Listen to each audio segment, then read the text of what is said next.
This is Rick from Valley Accessories, and today we're going to show you a new product that Ciro Goldstrike has out, and it is for the 18 and newer Gold Wings, GL1800, the new generation. And what it is the trunk LED with Lightstrike technology. So the newest one is the 2021 Plus. So they redid the 2021 Gold Wings. It's got a little bit larger trunk on it, and also the CAN bus voltage was changed. So the programming and everything had to be changed inside this. So this is a fully functional Lightstrike LED bar, and it looks really nice. They're available in chrome and black from Valley Accessories. And we're going to show you a little bit about it.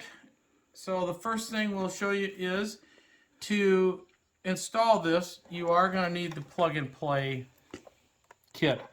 So there's a couple different ways to install it. You can use the plug and play. Very easy. 2021 and newer for this. 18 and plus, 18 through 20, it's all the same kit. I'll show you in just a couple minutes where you would plug these in, or you can actually wire it directly into an isolation box. It's actually an isolation powered box. We've got one installed on our bike from Big Bike Parts, and I'll show you how to do that also. So if you're going to only do a couple items, this is really easy.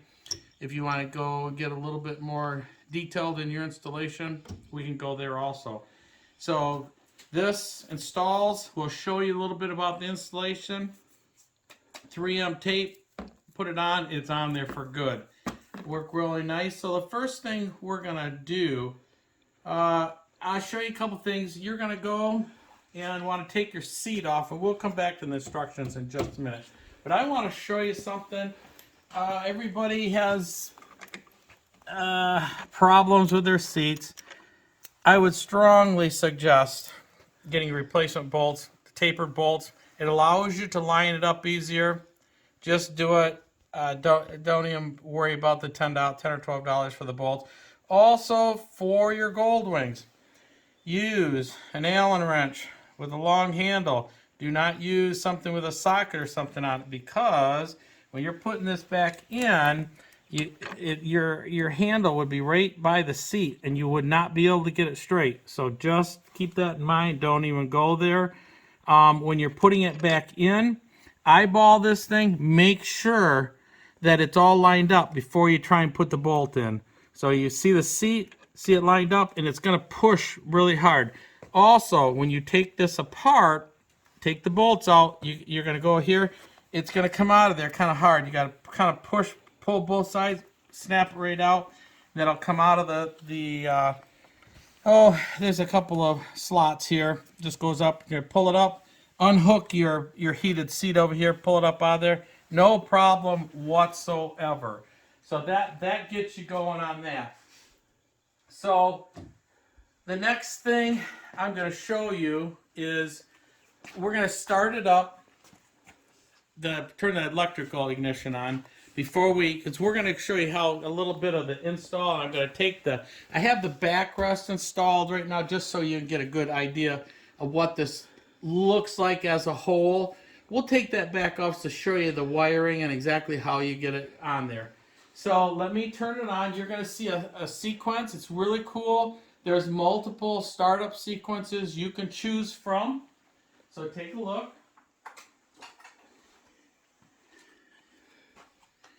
And these are all Bluetooth. So here's our light app on our phone. It's really easy. They give you some instructions, a code 000000. So all I'm going to do, click there, and it's starting to communicate. It tells you voltage. Power on. There's different animations. As you can see, the animations, there's like 9 of them. Color, brightness, you can make it less or a lot more. If you were running predominantly predominantly at night. Maybe you'd want it a little bit not as bright. Turn mode, they got different sequences for turn signal, and also different sequences for your brake as far as repeats and how it sequences and everything. I'll show you what we've done right now with ours. You can, when you get yours, you can play with it and see what you like, but there's also the frequency, how fast this will go and everything. So you can see that looks really good. If we want to, we can make it even flash more, but we've got a lot going on the back of the bike. Let me go and turn that off and I'll show you the brake. You see the sequence we've got, it'll flash, and then we've got it set so it'll reflash again. You can see all that, right? So that's what that is. It looks really good. If you like high tech, this is it. Also, the safety feature on this is just, you know, at a scale to 1 to 10, it's about a 20. So it's really, you can see this from a half mile away. It's really, really nice. So it looks good. It's really, really, really high tech, and you just can't beat it. So let me turn it off.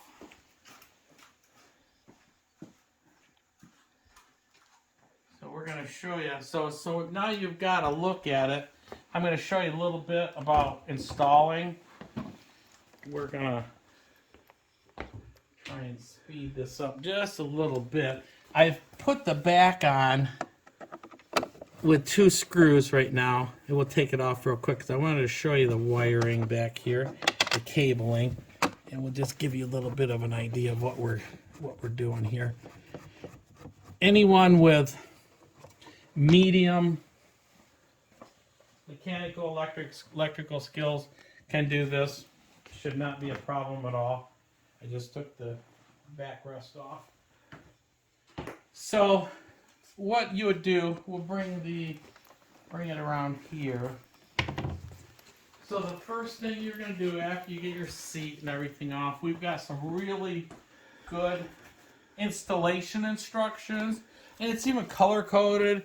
It gives you all of the colors for the actual backrest. It gives you colors of the bolts here circled to take off to take your inner and outer shell off on the trunk.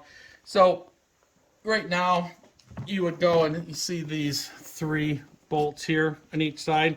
Take them off and take your cable loose here. This is for your back heated seat. Just comes right off there. And you would unscrew both sides and take your whole trunk over to your bench, and then you would go and take the other 3 bolts on each side. There's 3 each on both sides. You'll be able to see it in your instructions, but we've got 3 bolts on each side and then 1 up in the center. Take those off, and what's going to happen is this inner shell is going to be loose from the top. So you're going to take the top off there. So then what they have you do is you just have your top fiberglass piece here. You'll mark the center, okay, with a piece of tape, go 1.5 inches down, and you're going to drill a pilot hole. And after you drill that, say, 1/8 inch pilot hole, you need about a 9/16 inch hole to be able to put these connectors through. So to do that, do not under any circumstances get your 9/16 drill bit out. You'll want a step drill. This will go through like butter. It'll make such a nice hole. So if you don't have any of these, invest in a set of them. You can go get really cheap ones, real expensive ones. Harbor Freight has them. They're really reasonable. Just buy the little bit more expensive ones and you'll have them forever. So after you install that, you're going to run the wiring on your fiberglass here, and then there's a hole here, and then you come out over here, and then you're going to put this back together with your 6 screws. Now when you come out, you're going to come over off to the side here, and it's this cable right here. You can see it right there. Very simple. I mean, it's just about as easy gets. And just take a look at how I've done this. You'll come out, and just like they tell you, you're going to go and run it along your cable here. You're going to come over here, and if you can see here, it comes down through here. Now, you have to go and fish it from here down here in front of your speaker. It's gonna come out right down here. So I would just say fish like a electrical wire down through there with a fish cable or something, and then use some electrical tape and tape your cable to it. Pull it right on down, and it's real simple. It just might take a minute. I pushed it on down trying to get it with my fingers, and I had trouble, so I just stuck a wire down through there and fished it down. So then you're going to take your cable, and we've got breakouts. So if you want plug and play, this is it. You're going to go, and you see right now, this is my big bike parts signal isolator hooked up. You would have, instead of this, you would have this and then plug it right in. That's all you would do. Very simple. On this bike, we have got a large amount of lights on this bike, and from multiple different manufacturers, and some of the lights aren't even designed to work with a 21 plus CAN bus system. So what we've done is I've got the show chrome signal isolator. It's easy. All I've done, everything, I cut the ends off and I run everything to these locks, electrical locks here. So what I've done is I've taken one signal for the left, one signal to the right, brake, running lights, ground, and I run it to a Q lock. And I say, see, this is left turn. So I run a signal in here, and then all my other wires I just run in there and just make it nice and neat. Like I say, we've got a tremendous amount of lights run off this bike, and I'm just afraid to damage anything on the bike running all this stuff. So running something like this, there's several different manufacturers that make these. Show Chrome has them. They're only right now about $60, so it's really good to just put something like that on. Then the power from this is supplied from your battery, which your battery is being charged all the time, and then these signals will trigger a little relay inside here, and then it closes contacts and operates all your lighting. So that's how that's all done. Really simple. Works perfect, and you're not even taking a chance on something failing on a component that you install. So because all this stuff does have circuitry on it. So I think that's about all there is, and we'll turn this back on. We have one more look at this thing. So there it is, the 2018 Plus Lightstrike from Goldstrike. Trunk LED available from Value Accessories at valueaccessories.net.